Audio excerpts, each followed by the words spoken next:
एक माँ अपने बच्चों के लिए क्या कुछ नहीं करती, लेकिन ये कहानी है एक ऐसी माँ की जो हर रोज अपनी बेटी को एक रहस्यमयी दवाई देती थी। आखिर क्या है इस गोली का राज? फिल्म की शुरुआत होती है एक हॉस्पिटल के ऑपरेशन थिएटर से, जहाँ कुछ डॉक्टर्स समय से पहले जन्मे एक नवजात शिशु को बचाने की कोशिश में जुटे थे। कुछ देर बाद बच्चे की माँ डायन शर्मन को बच्चे की हालत देखने के लिए बुलाया जाता है। वो ये जानना चाहती थी कि क्या उसका बच्चा ठीक हो जाएगा। सीन बदलता है और हम देखते हैं क्लोई नाम की एक लड़की को। उसे अस्थमा, डायबिटीज, पैरालिसिस के साथ साथ 5 और तरह की गंभीर बीमारियां थी। घर पर कई सारी दवाइयां लेना और रेगुलरली अपने ब्लड शुगर लेवल को चेक करना उसके रोजमर्रा के कामों में आता था। क्लोई एक बहुत ही होशियार लड़की है जो अपने शहर की जानी मानी यूनिवर्सिटी से आगे की पढ़ाई करना चाहती है। उसने यूनिवर्सिटी में दाखिले के लिए फॉर्म भी भर दिया था। जब भी घर पर कोई लेटर आता वो बहुत उत्सुक हो जाती, ये सोचकर कि शायद वो यूनिवर्सिटी की तरफ से होगा। लेकिन अफसोस, यूनिवर्सिटी से कोई लेटर आया ही नहीं। क्लोई एक बहुत ही जिज्ञासु लड़की है जिसे नए नए एक्सपेरिमेंट्स करना बहुत अच्छा लगता है। वो इंटरनेट से सीख कर घर पर अजीबोगरीब चीजें बनाती रहती है। एक दिन जब वो पढ़ रही थी तो उसे एक गाड़ी की आवाज सुनाई दी। उसे लगा कि ये सामान पहुंचाने वाली गाड़ी है, लेकिन जब उसने बाहर झांक कर देखा तो पता चला कि उसकी माँ बाजार से कुछ सामान लेकर घर वापस लौटी थी। उसकी माँ फोन पर किसी से बात कर रही थी। इस दौरान उसने डब्बे में झांक कर देखा और उसमें से कुछ चॉकलेट्स निकाल ली। वहाँ पर उसकी नजरें एक हरे रंग की दवाई की शीशी पर पड़ी, जिस पर डायन शर्मन यानी कि उसकी माँ का नाम लिखा था। लेकिन उसके हिसाब से तो उसकी माँ को कोई बीमारी नहीं थी। तो आखिर ये दवाई है किस चीज की? रात को क्लोई की माँ सोने से पहले उसे कुछ दवाइयाँ देती है। क्लोई तुरंत पहचान गई कि उन दवाइयों में एक हरा कैप्सूल भी था जो उसने पहले देखा था। उसने इस बारे में अपनी माँ से पूछा, लेकिन वो कहती है कि असल में क्लोई की ही दवा है और शीशी पर दुकान वाले दवाई खरीदने वाले का नाम लिखते हैं। क्लोई उसकी माँ के इस जवाब से पूरी तरह संतुष्ट नहीं थी, लेकिन अपनी माँ पर भरोसा करते हुए उसने अपनी दवाई ली और सीधा सोने चली। अगले दिन जिज्ञासा से भरकर उसने दवाइयों के डब्बे से वो शीशी निकाली और देखा कि दवाई का नाम ट्राइगॉक्सिन था। लेकिन उसे ये बात बड़ी अजीब सी लगी कि उस दवाई की शीशी पर अब उसका नाम लिखा था। लेकिन जब उसने वो स्टिकर उतारा तो पीछे डायन शर्मन का ही नाम था। उस रात सोने से पहले क्लोई को वही सारी दवाइयाँ फिर से दी गई, लेकिन इस बार क्लोई ने वो हरी गोली निगली नहीं और बाहर निकाल कर जाँच के लिए अपने पास रख ली। उसकी माँ के सोने के बाद क्लोई जल्दी से नीचे गई और अपने कंप्यूटर में ट्राइगॉक्सिन के बारे में जानकारी ढूंढने लगी। हालांकि उसे कुछ पता नहीं लग पाया क्योंकि इंटरनेट में कुछ प्रॉब्लम थी। कंप्यूटर चलाते वक्त उसे ये एहसास नहीं हुआ कि कोई कमरे के कोने से उसे देख रहा था। जब उसके पास कोई और तरीका नहीं बचता तो क्लोई अनजान लोगों को फोन करके उन्हें कहती है कि इंटरनेट से देखकर उसे ट्राइगॉक्सिन के बारे में बताएं। पता चलता है कि ट्राइगॉक्सिन दिल की दवाई है, लेकिन अजीब बात ये थी कि ट्राइगॉक्सिन असल में एक लाल कैप्सूल है। उसे शक हो गया कि उसकी माँ उससे कुछ तो छुपा रही है। क्लोई के मन में अब भी बहुत सारे सवाल थे। घर से बाहर निकलने के लिए उसने अपनी माँ से फिल्म देखने के बारे में पूछा। जब वो सिनेमा हॉल में थी तो क्लोई ने डायन से पूछा कि उसे टॉयलेट जाना है। वो थिएटर से निकलकर पास की दवाइयों की दुकान पर पहुंची।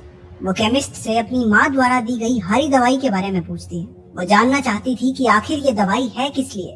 केमिस्ट ने जब वो कैप्सूल देखा तो कुछ समझ नहीं पाई, क्योंकि वो दवाई असल में ट्राइगॉक्सिन थी ही नहीं, बल्कि वो राइडोकेन नाम की एक दवाई थी जो आमतौर पर कुत्तों के लिए इस्तेमाल की जाती है। ये सुनकर क्लोई हैरान रह गई। उसने केमिस्ट से पूछा कि अगर इंसान ये दवाई लेंगे तो क्या होगा।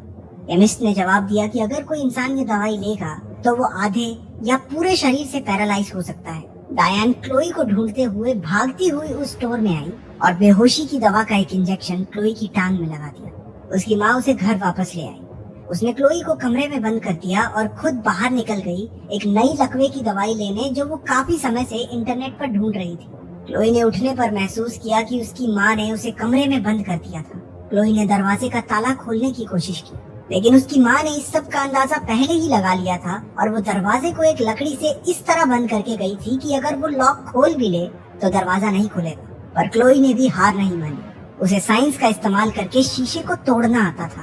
वो अपने साथ एक कंबल, सोडर और मुंह में पानी लेकर निकल पड़ी। वो अपने कमरे की खिड़की से बाहर निकलकर जैसे तैसे रेंगती हुई दूसरे कमरे तक पहुंची। सोडर की गर्मी और पानी का इस्तेमाल करके उसने कांच को तोड़ दिया और कंबल को खिड़की पर डालकर आगे बढ़ी ताकि टूटे हुए कांच से अपने शरीर को बचा सके। खिड़की से अंदर आते ही उसकी सांस फूलना शुरू हो गई। वो अपना अस्थमा का पंप अपने साथ लाना भूल गई थी। क्लोई फिर भी जैसे तैसे रेंगते हुए अपने कमरे में पहुंची और अपना अस्थमा वाला पंप लिया। वो फौरन अपनी व्हील चेयर में बैठकर घर से बाहर निकलने के लिए चली, लेकिन उसकी माँ ने लिफ्ट को भी तोड़ दिया था। उसने बड़ी मुश्किल से अपनी व्हील चेयर को नीचे गिरा दिया और सीढ़ियों पर रेंग कर जाना शुरू किया, लेकिन अचानक वो फिसल कर सीढ़ियों से लुढ़क गई। वो धम से जमीन पर गिरी। उसने महसूस किया कि वो अपने पैर का अंगूठा हिला पा रही थी, क्योंकि काफी समय से उसने अपनी माँ की दी हुई दवाई नहीं ली थी। उसे यकीन होने लगा था कि उसकी माँ ही उसकी इस हालत की जिम्मेदार है। क्लोई फौरन अपनी व्हील चेयर में बैठकर घर से बाहर शहर की ओर जाने वाली सड़क पर चली। तभी उसे एक गाड़ी के आने की आवाज सुनाई देती है। क्लोई को डर था कि ये उसकी माँ की गाड़ी होगी, इसलिए वो तुरंत झाड़ियों के पीछे छुप गई। पता चला कि वो गाड़ी डाकिया की थी, जो उनके घर एक चिट्ठी देने आया था। क्लोई अचानक से सड़क पर आई, जहाँ उसकी गाड़ी से टक्कर होते होते बची। पोस्टमैन भागकर गाड़ी से बाहर आया और उसने क्लोई से पूछा कि वो ठीक तो है। क्लोई ने सिर्फ इतना कहा कि मेरी मदद करो। जब डाकिया उसकी मदद कर रहा था, तब अचानक से उसकी माँ की गाड़ी उनके पास से गुजरी और उसने उन्हें देख लिया। डायन तुरंत पोस्टमैन के पास जाकर पूछने लगी कि क्लोई को क्या हुआ। वो अपनी बेटी को घर वापस ले जाना चाहती थी, लेकिन डाकिया उसे रोक देता है। वो कहता है कि क्लोई घर नहीं, पुलिस स्टेशन जाना चाहती है। डायन उसे धमकी देती है कि वो क्लोई का अपहरण करने के जुर्म में उसे पुलिस के हवाले कर देगी, लेकिन वहाँ पर फोन का सिग्नल ही नहीं था, तो डायन की सारी कोशिशें बेकार हो गई। वो ना चाहते हुए भी पोस्टमैन को क्लोई को अपने साथ ले जाने देती है, लेकिन इस शर्त पर कि वो भी साथ चलेगी। जब वो क्लोई को गाड़ी में बैठा रहा था, तो डायन ने पीछे से आकर उसकी गर्दन में बेहोशी का इंजेक्शन घूंप दिया। उसने क्लोई के साथ भी यही किया।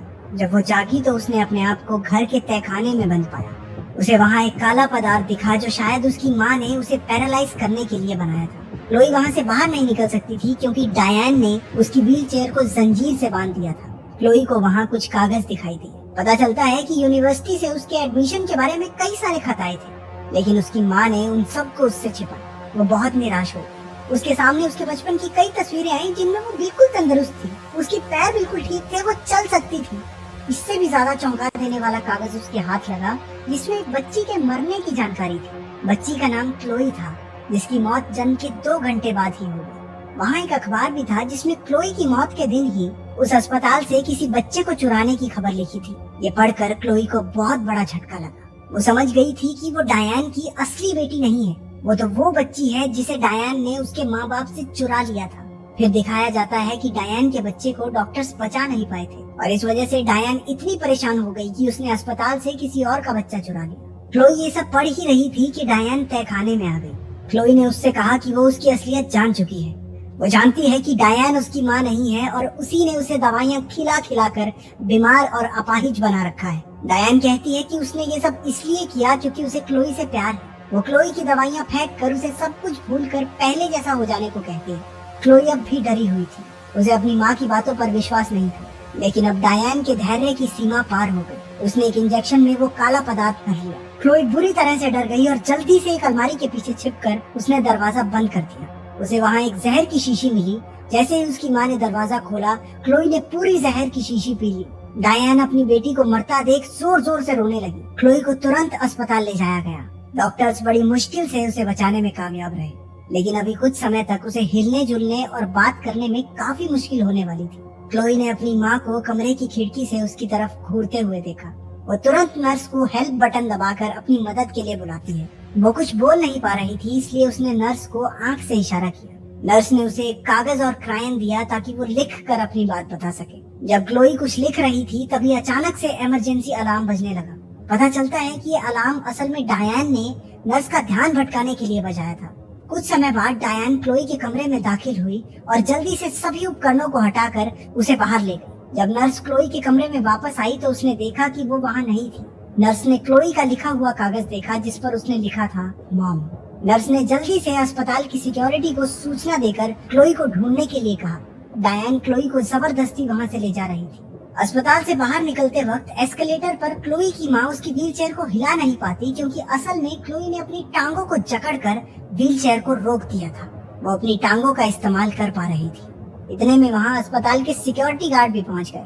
उन्होंने डायन को अपने हाथ ऊपर करने को कहा। उसने अपनी बंदूक उनकी तरफ तान कर कहा कि वो बस अपनी बेटी को घर वापस ले जाना चाहती है। उनमें से एक सुरक्षा कर्मी ने डायन पर गोली चला दी, जिसकी वजह से वो सीधी सीढ़ियों से नीचे गिर पड़ी।